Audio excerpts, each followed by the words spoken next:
How to write really good sales emails. According to DMA's Marketing Email Tracker 2020 report, the average estimated return on each £1 spent on email marketing is £34.56. Yes, you read it right. It's an astonishing 3,456% return on investment. And that's only the average. Presumably, you could get an even better ROI if you mastered email copywriting. Want to learn how to write really good sales emails? Continue reading. Clearly define your target audience. You can't be effective at selling if you don't know who you are selling to. That's why you need to clearly define your target audience. Here's the bare minimum that you should know about your ideal customer: their gender, their age, their nationality, their job title, their marital status. You may also want to narrow it down even more based on additional characteristics such as interests, hobbies, aspirations, political beliefs, religious beliefs, etc. Knowing who you are writing to will help you craft a message that truly resonates with your ideal customers. Conduct proper customer research. Do you know who are the best copywriters? It's not the people who are most talented at writing, it's the ones who do the most in-depth customer research. You see, clearly defining your target audience is not enough. You need to go out there and learn everything you can about your customers. Become the customer. Think like them. Dream like them. Hang out where they do. For example, let's say that you want to sell online weightlifting coaching to American men between the ages of 18 and 30. How can you learn more about them? Go where they hang out online and observe the discussions happening there. Let's look at where those places might be. YouTube. You can find a ton of popular YouTube fitness channels oriented towards young men by simply searching for related terms. Go to those channels, sort the videos by popularity, then watch the most popular ones. Also, pay attention to the comments. They can help you understand what your ideal customers are struggling with. Reddit. Reddit is another great place where you can find plenty of discussions about weightlifting. The most popular relevant subreddit is r/fitness that has 7.8 million members, but there are also smaller, weightlifting-specific subreddits like r/weightlifting, over 98,700 members, or r/lifting, over 17,500 members. You can sort the threads by popularity by clicking on the top button and then choosing a time frame. You can also use the search bar to search for a specific term on a particular subreddit or the entire Reddit. Online forums. There are also various online forums that focus on weightlifting, gaining muscle, bodybuilding, etc. The most popular of these is probably the bodybuilding.com forum.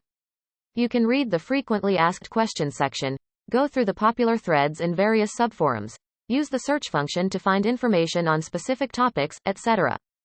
What do your customers really want? This general customer research process of going through YouTube videos, Reddit threads, and online forums apply to most niches. The primary aim of all this work is to uncover what your customers really want. For example, if you sell online weightlifting coaching to young men, then your customers obviously want to gain muscle.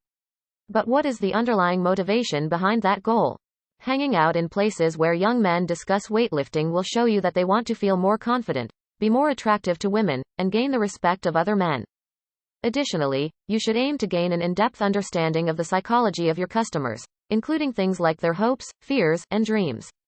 Moreover, you want to also pay attention to the specific language that your target audience uses. Throwing in jargon that is familiar to them will make your message more compelling. For example, you should know what natty, juicing, etc. mean in weightlifting context. Once you know all that, you can incorporate it into your copywriting, which will make your copy much more persuasive.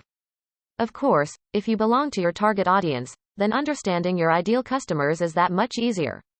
However, you should still do proper customer research, because observing a group you belong to from the outside may lead to valuable insights. Craft an attention-grabbing subject line. There's a famous quote that is attributed to David Ogilvy, one of the best copywriters who ever lived. On the average, 5 times as many people read the headline as read the body copy. When you have written your headline, you have spent 80 cents out of your dollar. An email subject line is its headline. It's what determines whether the recipient will open it or archive it immediately. That's why you need to make sure that the subject line grabs people's attention, piques their curiosity, and makes them open the email to learn more. Get a free copy of John Morrow's 52 Headline Hacks ebook. You want to master these headlines formulas. It will give you a solid foundation for writing subject lines. You should also experiment with the 3 timeless subject line formulas from Growth Lab's Ultimate Guide to Email Copywriting. Growth Lab explains how you can use this template as a starting point and then improvise to make the subject line even more compelling. For example, you can take the first subject line, then make it more casual. So you want to wake up productive, huh? Or you can make it more powerful by using a real example of what waking up productive means. Get more done by noon than most people do all day. The power of this formula lies in how specific these subject lines are. Concrete claims with numbers tend to work better than vague claims. That being said, you need to be careful here. You don't want to promise something that you can't deliver. This subject line formula is even more dangerous than the previous one because it relies on outrageous claims. No, you are not going to get arms like Arnold Schwarzenegger without any training, sorry. You can avoid trouble by either toning down the claims or relying on true stories about people your target audience is familiar with. The balancing act here is that you need to create a subject line that is clickbaity enough to get the recipient to open the email, but not so clickbaity that you can't deliver what you promised. Once you have mastered both John Morrow's headline formulas and Growth Lab's subject line formulas, you can get creative and experiment with some more out there subject lines. For example, Bushra Azhar got great results with her "Nothing like the smell of piss and horse sh*t to start the day" subject line. It had a 69% open rate and a 28% click-through rate. People don't think of these things when talking about starting a day. It's unusual and disruptive, and that's why it worked so well, she explains. Her advice for writing attention-grabbing subject lines is to disrupt the recipient's mental patterns. How can you get them to do a double take? You want to give people something unexpected. It can be uncommon word combinations, new twists on popular expressions, shocking statements, etc. Of course, you need to exercise common sense here. You don't want subject lines that are so risque that you end up alienating your readers. Sell on benefits, not features. There's an old copywriter saying, "Features tell, benefits sell." What's the difference between features and benefits? A feature is a quality or a feature of a product. For example, waterproof is a feature. When you say, "These shoes are waterproof," you are selling on features. A benefit is something that the customer will get out of using your product. For example, "Keeps your feet warm and dry," is a benefit. When you say, "These shoes will keep your feet warm and dry," you are selling on benefits. It's important to understand that people don't buy features, they buy the benefits that they get from those features. That's why your sales email should be focused on the benefits that people will get by using your product. This is where all that customer research comes in. What do people in your target audience really want? That's the benefits that you should focus on in your copy. Of course, you need to mention the most important features as well, but you should use them to support the benefits that you are emphasizing. Provide social proof. People are more likely to buy products that others vouch for. Moreover, they are more likely to trust you if they see that other people hold you in high regard. That's why you want to add social proof to your sales emails whenever possible. You can do that by including customer testimonials, referencing the results people got by using your product, mentioning that your product was featured in a prominent media outlet, etc.